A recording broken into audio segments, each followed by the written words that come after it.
Mapagpalang araw po mga kaibigan, mga kapatid. Good morning Mindanao, Philippines. Salamat ng marami sa ating Amang Diyos dahil isang linggo na naman nakarating din tayo dito sa loob ng bahay dalanginan upang sumamba sa Kanya. Kaibigan, mga kapatid,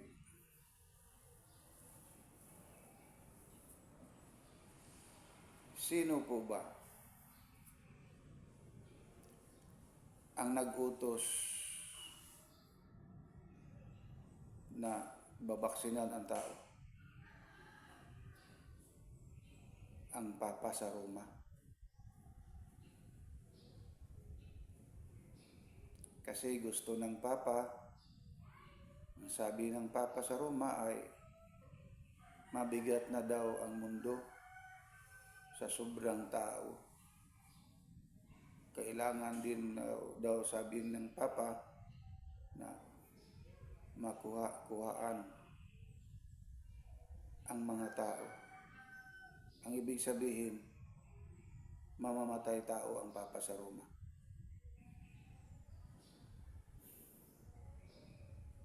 At ang nagfinance sa baksin, itong napakayaman na tao sa buong mundo, si Mr. Bill Gates.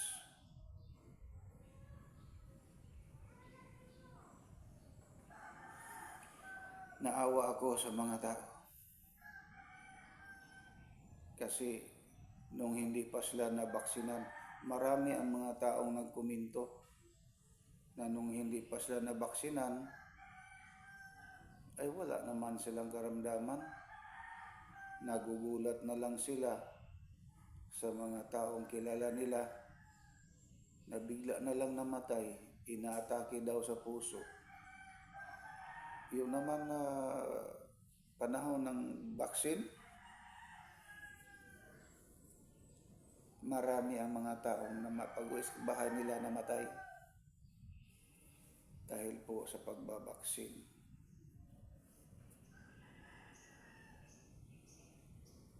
Itong Papa sa Roma,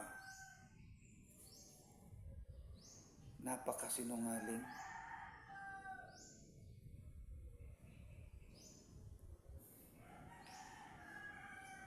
Ngayon, nung ako'y nanalangin na sana bumalik ang baksin kung saan sila kinuha, kasi kumukuha sila ng mga virus mula sa paniki, sa mga unggoy, sa kabayo, sa kalabaw, sa ahas, sa mga daga. Nung ako'y nananalangin na maibalik ang mga virus, ang mga baksin kung saan sila kinuha,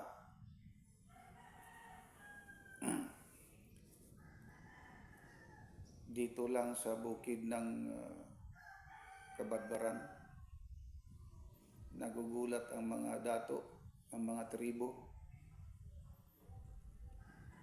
Nung sila'y nanguha ng kahoy, hindi siya makapasok sa loob ng kagubatan sapagkat napaka amoy, baho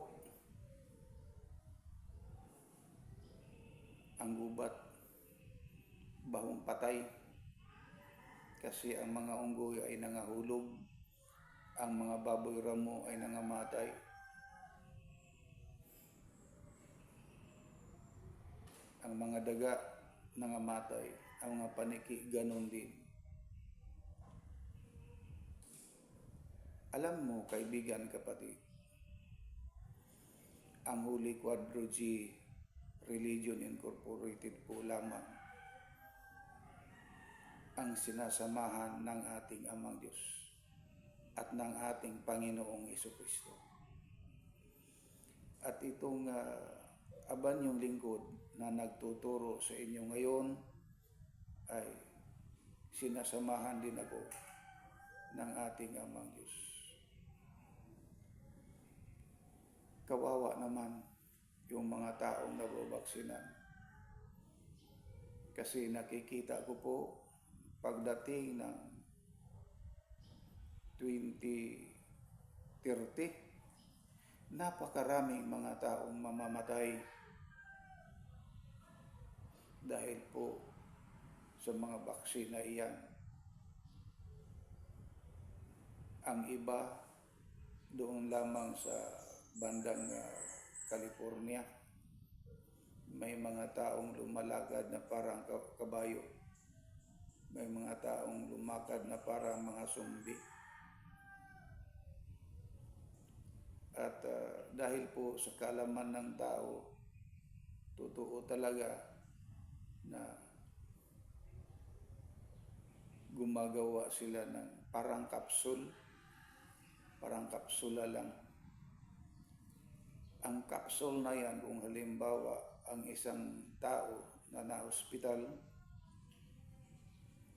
tapos magdeklara na ang doktor na wala na, patay na ang tao, ipainom nila yung kapsula na yan.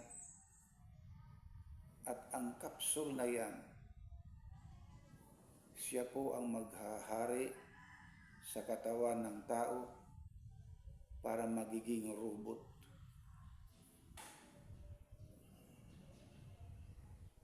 Naku po. Kawawa naman ang mga tao.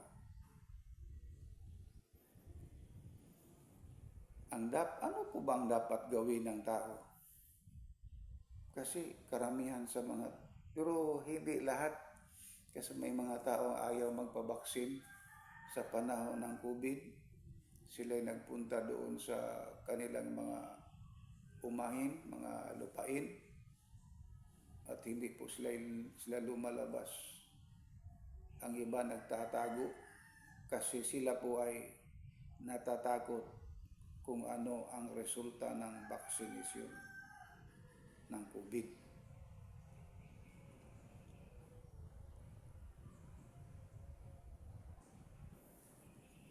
Kawawa naman talaga.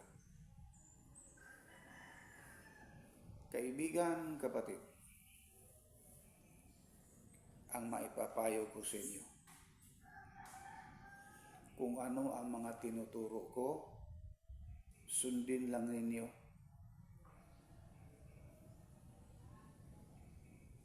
At ipamumuhay ninyo at palagi kayong manalangin sa ating Amang Diyos. Huwag lang po ninyong kalimutan na ang iba kasi, ang tawag sa Diyos ay Panginoong Diyos. Mali po yan. Amang Diyos, Amahang Diyos. God the Father. Yun nga ang aking misyon, ang pagtuwid sa mga maling mga pag-aaral.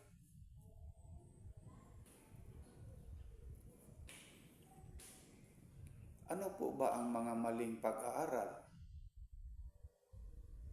Alam na po natin na ang mga relihiyon na gumagamit ng Biblia ay sila mga maling pag-aaral. Kahit yung Iglesia ni Cristo nagsasabi, tumatawag sila Panginoong Diyos. Hindi po Panginoong Diyos, lagi niyong tandaan yan.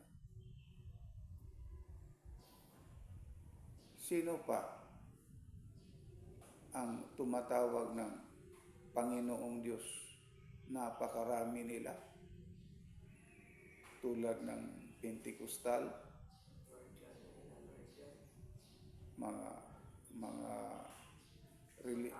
born again, Panginoong Diyos talaga ang tawag nila. Lord God. Kasi sino po ba ang nagtuturo na huwag tawagin ang amang Diyos na Lord God? Ang Panginoong Hesukristo. Siya ang tinatawag na Panginoon dahil si Kristo po ay tao. Siya po ang nagtuturo. Dito naman sa Pentecostal, kung tandaan ninyo o nakita na naman ninyo kung sino, kasi nang-invite yun sila katulad ng Iglesia ni Cristo nang-invite din. Di ba may mga drum sila, may mga tulunggon sila, may mga instrumento sila. At anong sabi nila sa kanilang mga pagsamba? Lord God. Mali. Mali yun. Sino po ba ang nagtatag o nagtayo ng Pentecostal? Kayong lahat, karamihan ngayon may mga cellphone naman, may mga laptop, computer. Paki-search na lang ninyo, ano po ba ang ginagawa o ano po ba ang pangalan sa founder na yan, si Charles Fox Parham. Ano po ba ang ginagawa ni Charles Fox Parham sa kanyang mga pagsamba? Siya po ay nakipagtalik sa mga babaeng membro niya. Yun ang malupit. Grabe yun talaga.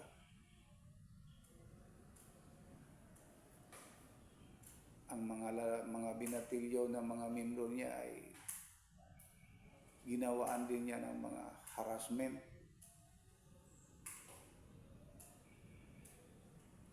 Pinakagrabe. Pinakagrabe talaga ang ginawa ni Charles Fox Parham, ang founder sa Pilipinista. Sa Pentecostal. Grabe ang ginawa niya. Ngayon, sa kanilang mga sambahan, sila nagsisamba sa araw ng linggo. Ganon.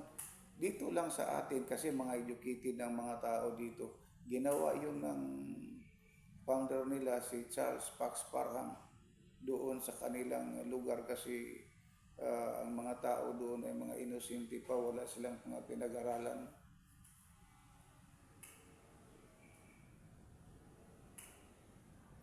Doon sa India, ganon din. May mga relihiyon na napakaraming asawa, napakaraming babae. Dito sa Pilipinas, mga karamihan sa mga Pilipino ay mga educated na. Alam na nila kung ano ang tama at ano ang mali. Ang kuan lang sa kanila, yung kanilang mga pagsamba ay hindi pinahintulutan sa ating amang Diyos. Kasi matagal na po, matagal na. Kasi nakita na po ng ating amang Diyos na ang Bible gagamitin ng tao para siya'y gumawa ng relihiyon para makalikom siya ng maraming pera. Gaya ni Mormons, napakasinungaling itong Mormons na to. Ganon din ang iba't ibang mga relihiyon, napakasinungaling.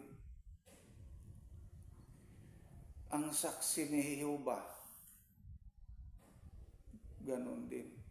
Gumagamit din sila ng Biblia.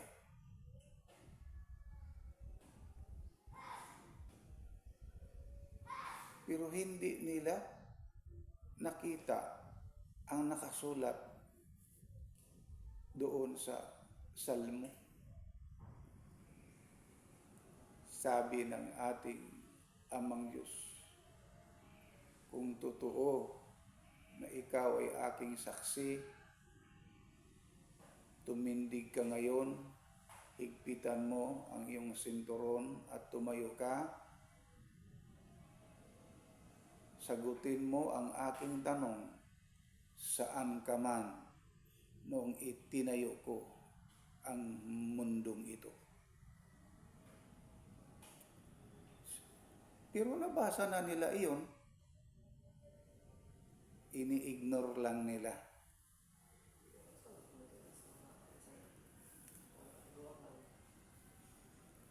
Sabi nila ay iyon man ang nagisnan ko ng kahayag, doon din ako susunod. Iyon ay hindi po yan katuwiran. Ang tawag noon ay pangangatuwiran po lamang. Ang mga ginagawa nila, natutuwa kaya ang ating Amang Diyos? Hindi po. Sila'y isinumpa.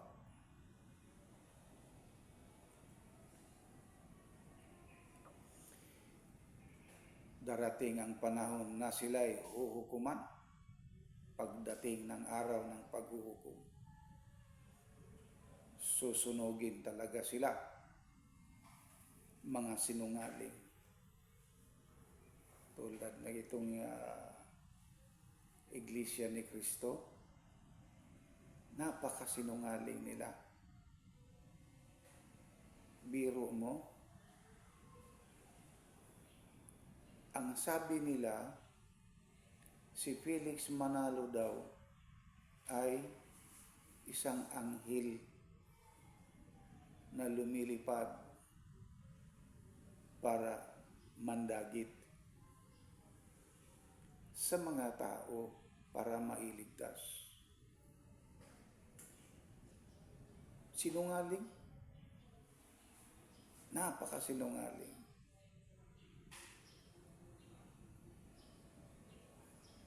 Pero nung siya'y nagkakasakit na, kasi po mga kaibigan, mga kapatid, wala talagang tao na maging bato, hindi siya mamamatay dito sa mundong ibabaw. Ang lahat ng tao po ay mamamatay pagdating ng takdang araw niya. Nung siya po ay nagkakasakit, nagpasantala na siya sa 4 na mga ministro. Isa lang ang nakilala ko noon, kasi ako ay bata pa noon eh. Isa lang ang kilala ko, ang pangalang Chupilo Ramos. Iyan po ay akala ko na si Chupilo Ramos ang pumalit sa kanya. Hindi pala.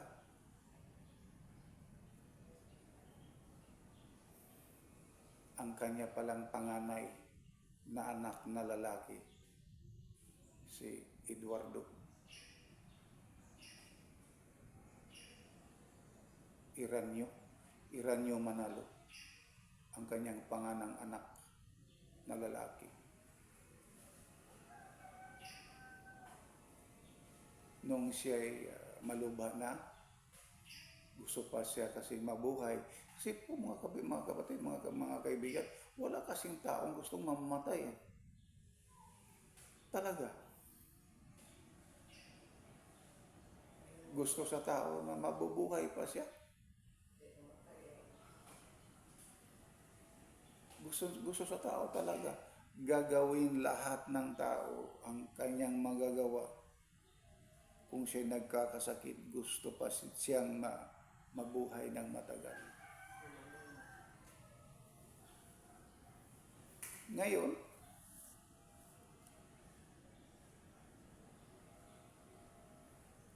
ito namang isang insect na napakasinungaling din.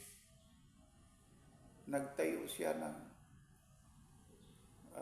reliyon na born again para daw matao pag utro ang tao, mabago daw niya ang tao. Sinungaling yun. Itong insect na si Peter Siu-Yung-si. Ano po ba ang reliyon ng mga insect? Ang tawag sa kanilang reliyon ay Budismo, Tripitaka Budista. Bakit tinawag silang Tripitaka Budista? Tingnan mo yung mga Buddha nila, nakaupo. May mga batang maliliit na kanilang sinisipitan sa kanilang dito, sa kanilang sinisipitan nila. Tatlong bata po yan. Yun ang tawag na Tripitaka Buddhista. Ano po ang ibig sabihin ng pitaka? Ay tulad ng isang bag na dyan sulod mo ang mga pira mo. Yun ang mga Budismo. Ngayon, sa kanilang bansa, sa China, may pumasok yung mga iba't ibang mga reliyon tulad ng Pentecostal, Baptist, pinagbabawalan na nila. Sapagkat hindi kasi maniwala ang mga Baptist ng mga imahe, mga rebulto.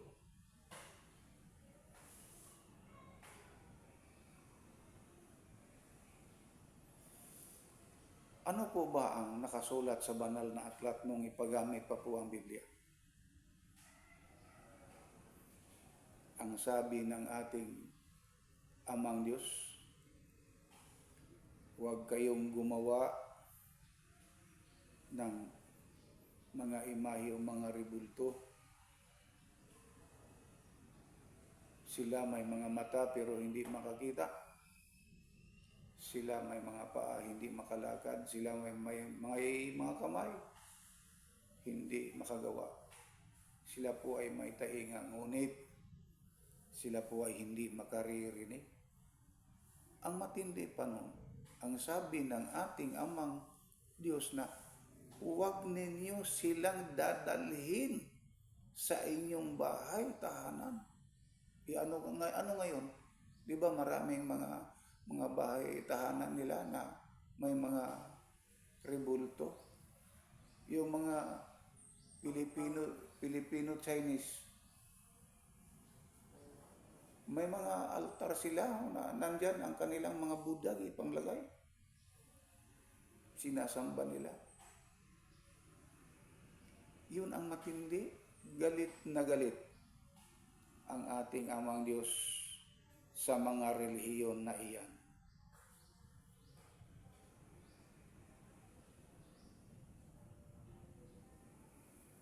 Kapatid, kaibigan, isa lang po talaga ang relihiyon na dapat sundan ng tao. Siya'y pumasok at nagsunod sila sa pagsamba ng araw ng Sabado. At kaibigan, kapatid, tandaan nyo ito. Darating ang araw na ang gobyerno natin, kahit doon sa Amerika, kung ano ang relihiyon mo, iisahin nila ang kanilang pagsamba sa araw ng linggo. Ang nagsisamba sa araw ng linggo, yan po ay dikta ni Lucifer.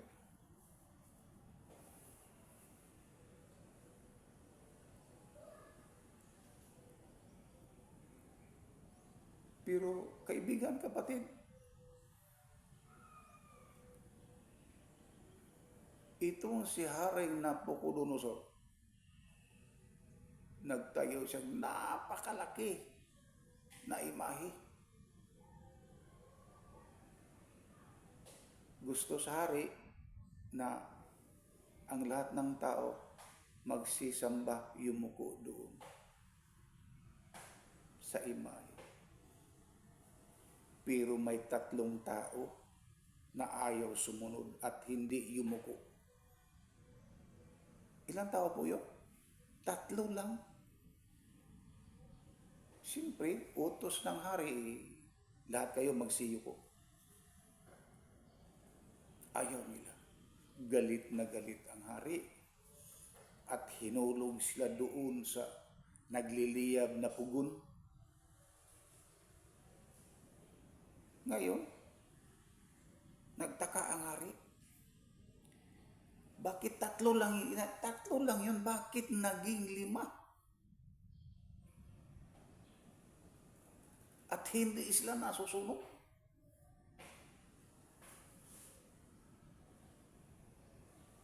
Sila'y, yung 3, may 2, yung 2, bakit naging 5? Yung 2, isa po yan na tagapagligtas nila. Mga anghel po yan. Nagugulat ang hari. At sabi ng hari, ipalabas niyo. Nakalabas sila. Ipaglabas nila, 3 lang, nasaan na yung 2? Naku, kaibigan, kapatid. Tandaan natin, ang sabi ng Amang Diyos, huwag kayong gumawa ng mga imahe o mga rebulto, huwag kayong yumuko sa kanila para sila isambahin. Sapagkat ako, si Jehova, ay isang tunay at totoong abuguan. Mga ngabugho talaga ang ating Amang Diyos. Bakit hanggang ngayon nandyan pa ang mga imahe, mga rebulto ninyo? Yung iba naman, wala silang mga rebulto pero gumagamit pa rin ng Bible.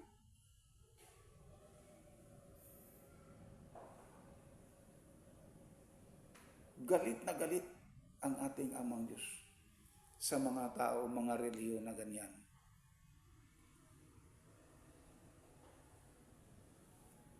Napakasinungaling nila. Sino po ba ang ama ng taong sinungaling? Abay, walang iba. Ito si Lucifer na yan. Yung Diablo na yan. Sa mga to, ngayong araw na ito, saan dako na may mga iba't ibang mga reliyon na gumagamit pa ng Biblia, sila po talaga ay mga sinungaling. Susunugin talaga sila. Doon sa nagliliyab na apoy at asupre, doon sila gusto silang magpakamatay, hindi na sila mamatay. Magkagot ang ilang mga ngipin sa sobrang kasakit sa init. Grabe, no? Kung atong kung ikaw ay magtayo o masunog yung balat mo sa apoy dito sa atin, Di ba? Napakasakit na nun.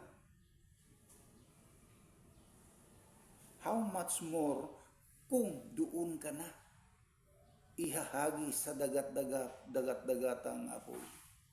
Doon ang tao, lahat ng mga sinungaling na mga tao, na mga gumagamit pa at nagsisamba pa sa mga rebulto at gumagamit pa ng mga Biblia, lahat sila doon, ihahagi sila.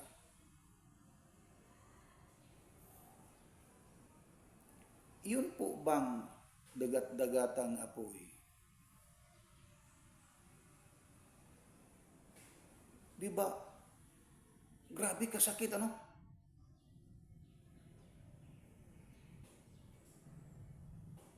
Magtitiis ka habang buhay, sa buong mong buhay. Magtitiis ka sa sobrang sakit, sa init. Alam mo, kaibigan, kapatid, yung asupre, kapag ilagay mo yan sa apoy, magliliyab talaga yan. Napakasakit. Sakit talaga. Ngayon, bakit ka pa gumagawa ng mga masasamang gawain?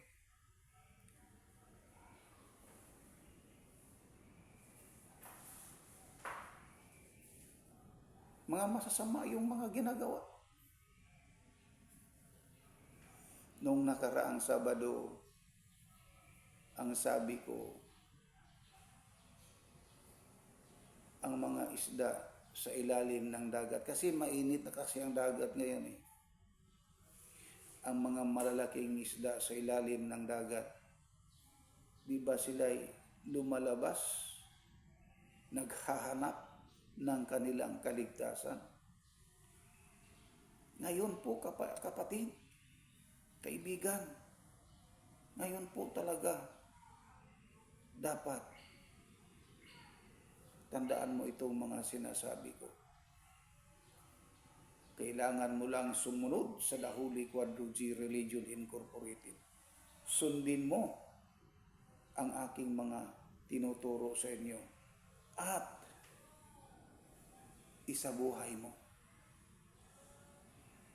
Lagi niyong tatandaan na ang Amang Diyos ay makikita lahat ng mga ginagawa ng tao.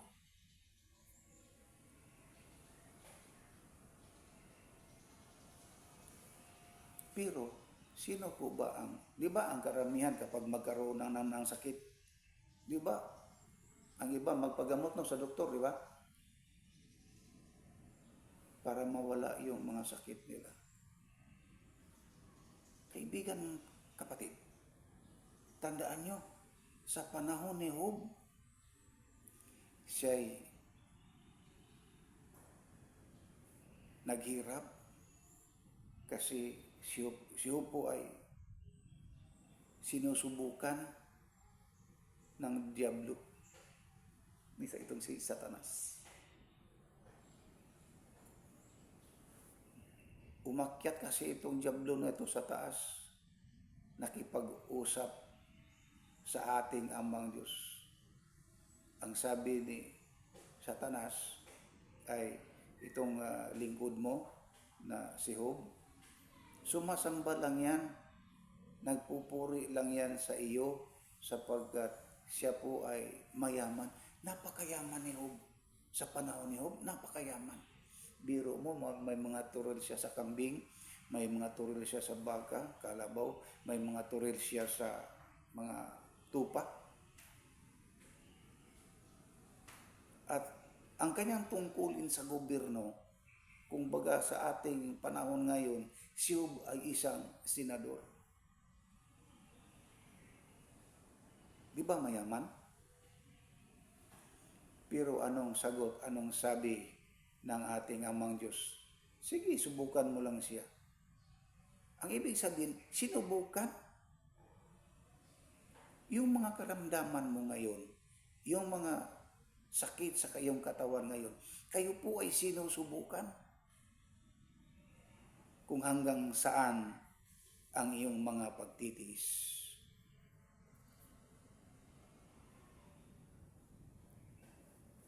nung nakita sa Diablo ang ginawa ni Job, lumayo, tumakbo ang Diablo. Kasi ang pinakahuli na ang kanyang asawa ay nagsasabi, kasi nagpaapoy na lang, kasi nagpausok na lang si gumawa ng apoy, nagpausok na lang si Job sa panahon na yan. At ang sabi ng kanyang asawa, Job, sumpain mo na yung tinatawag mo Diyos. Tingnan mo ang iyong katawan ngayon, ano ka na? Kasi inuuod ng katawan ni Job eh. Itong mga arthritis, mga rayuma, na wala lang yan. Mas grabe yung kay Job. Noong sinagot ni Job ang kanyang asawa,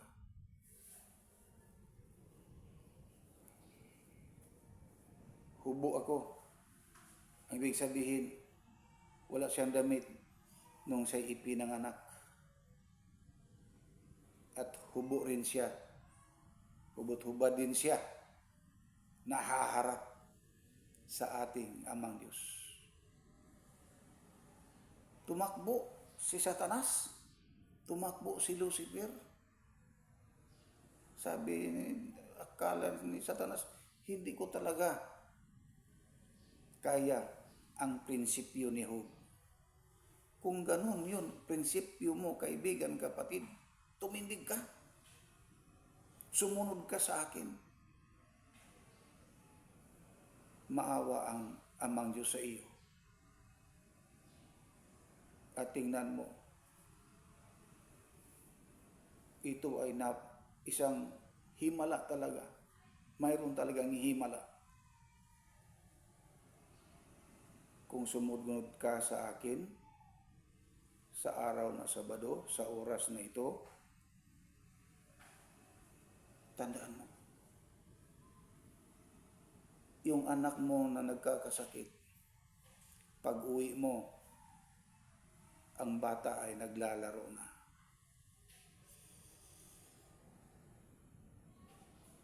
Lagi nating tandaan na gumagawa ang Amang Diyos ng himala para malaman mo na siya po ay napaka-pangyarihan, higit po sa lahat. Kaya nga, anong relihiyon ka man, lumabas ka na. Kumplito ang isip mo eh. Yung mga isda sa ilalim ng dagat, hindi tulad sa tao. Sila po ay lumalabas sa ilalim ng dagat para humanap ng kanilang kaligtasan. Tulad ng sinabi ko sa aking pamangkin na isang abogado, attorney. Sabi niya, kung saan ako nasilang, isinilang ako ng isang Katoliko, mamamatay din ako na Katoliko. Ngayon ang tanong ko, kung iyan ang gusto mong sundin, na isinilang kang Katoliko, isinilang kang Iglesia ni Cristo, isinilang ka ng Pentecostal, isinilang ka ng Born Again, isinilang ka ng Baptist, isinilang ka ng Mormons, isinilang ka ng Saksi ni Jehovah, Seventh Adventista, doon ka magpapakamatay? Ngayon, yung bahay mo, nagliliyab na sa apoy, ano po ba ang dapat mong gawin? Di ba lalabas ka para ikaw ay maligtas? Totoo o hindi totoo? Totoo yun, kaibigan, kapatid. At ano ang sagot sa akin ng aking pamangkin na attorney? Sabi niya, Papa, bakit hindi ka nag-attorney? Kasi yung mga tanong mo na yan ay hindi ko talaga masasagot. Sa una pa iyan, nang hindi pa ako tumindig dito sa Holy Quadrogy. Yun nga pala, bakit ako ay manalita nung una, ay punto por punto. Kasi ako po ay nanggagamot. May isang pari na nagamot ko. Pero siya isang ng mga gamot din.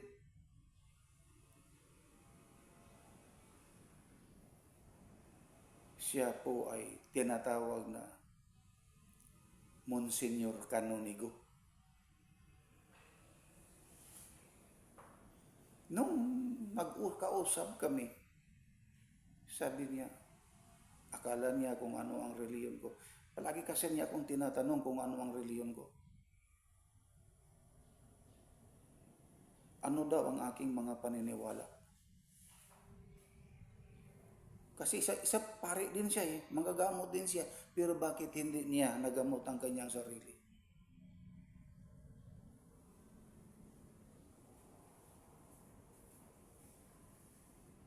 Hanggang gumaling siya, palagi ko siyang pinuntahan ba, balik-balikan ko siya doon sa kanilang bahay para gamutin. At ano ang sabi niya? Napakataas mo sa iyong mga kaisipan, malawak ang iyong kaisipan tungkol sa pananampalataya. Kay totoo talaga po. Naiisa lang po ang kordero, ang Panginoong Hesukristo po lamang. Ano ang sinuot ng mga pare? Di ba suot ng kordero? Ano? Yun, kaibigan, kapatid. Sana po maunawaan po ninyo at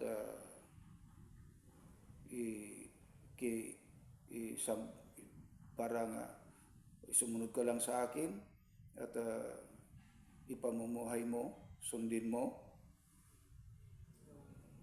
at igawa mo na talagang mayroong iisang tunay na amang Diyos na nasa langit na makakita lahat ng ginagawa ng tao. Hanggang dito na lamang po. Tumayo po tayong lahat. Tayo'y manalangin sa ating amang Diyos.